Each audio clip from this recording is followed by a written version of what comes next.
L-MUMN qed titlob lill-Gvern sabiex jirrevedi u jwaqqa l-akkużi kontra l-infermier u manager fl-Isptar Monte Carmeli Joe Paċ. L-intortament qed jaffaċċja akkużi ta' negliġenza minħabba li l-Ministru tas-Saħħa naqas milli jinforma lill-Korp tal-Pulizija dwar in-nuqqas kbir ta' infermiera sabiex joffru servizz kontinwu lil pazjenti b'kondizzjonijiet psikjatriċi severi b'ordni tat-tabib bħala parti mill-kura tagħhom. F'konferenza tal-aħbarijiet li saret l-erba' filgħodu quddiem l-Isptar Monte Carmeli ħarġu fid-der ir-rabja u d-dispjaċir li għandhom l-infermiera illi jaħdmu f'dan l-isptar. Kif minħabba nuqqas ta' azzjoni min-naħa tal-Gvern qed jispiċċaw ibatu huma kif ukoll il-pazjenti.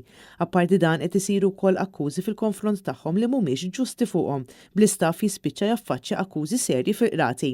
Paul Paċ qal li minħabba nuqqasijiet ta' tmexxija tal-Ministru tas-Saħħa Chris Fern, l-infermieri u l-qwiebel qed iħallsu prezz qares li lin mir-responsabbiltajiet tagħhom.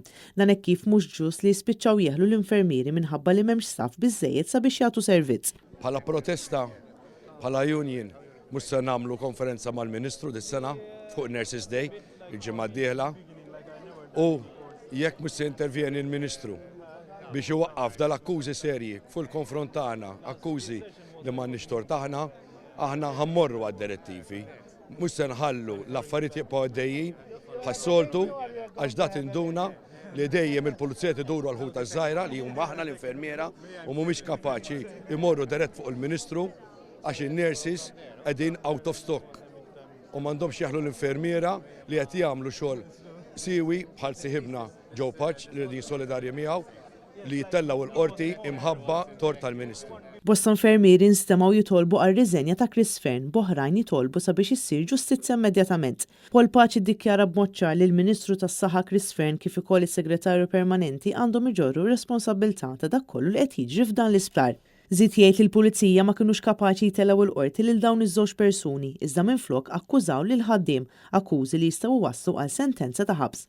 L-infermier Joe Paċ kien deskritt bħala ħaddiem eżemplari maħbub minn kulħadd li dejjem jara kif sejn lill-pazjenti u anke lill-kollegi tiegħu.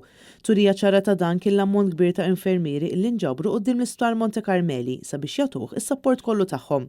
F'dal każ qatt qasbis għamlu inkjesta, qasbis tlajna nixdu aħna fl-inkjesta. Għax jgħodajt xiedna fl-inkjesta u forsi għamilna xaħġa ħazina jew xaħġa jew hekk ngħid għandhom raġun ma daw laqqas biss għalonna lilna biex nitaraw nixdu fl-inkjesta għax hekk inkriminajna lilna nnifsa bli jedna ngħidu għandu raġun ukoll laqqas imma daw laqqas.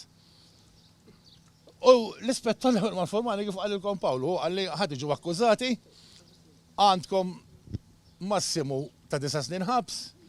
Għandek ma nafx kemm il-1,000 għalli għax insejt, kemm il-1,000 multa, dak iż-żmien għatlu għandi 38 sena servizz, jiena allura ħanitlifhom hekk.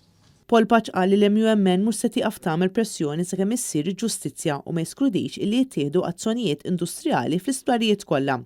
Il-President tal-MUMN fakkar ukoll fl-istat li jinsab fih l-Isptar Monte Carmeli, sptar li qatt ma sar investiment fih, tant li spiċċa sptar mhux adekwat kif ukoll fakkar fil-wegħda ta' sptar ġdid illi għadha ma twettqitx. Paul Paċ saħaq li l-kura mentali mhux qed tingħata l-importanza li tixirqilha, bil-konsegwenza qed jispiċċaw ibatu il-pazjenti u f'ċerti ċirkostanzi anke l-ħaddiema.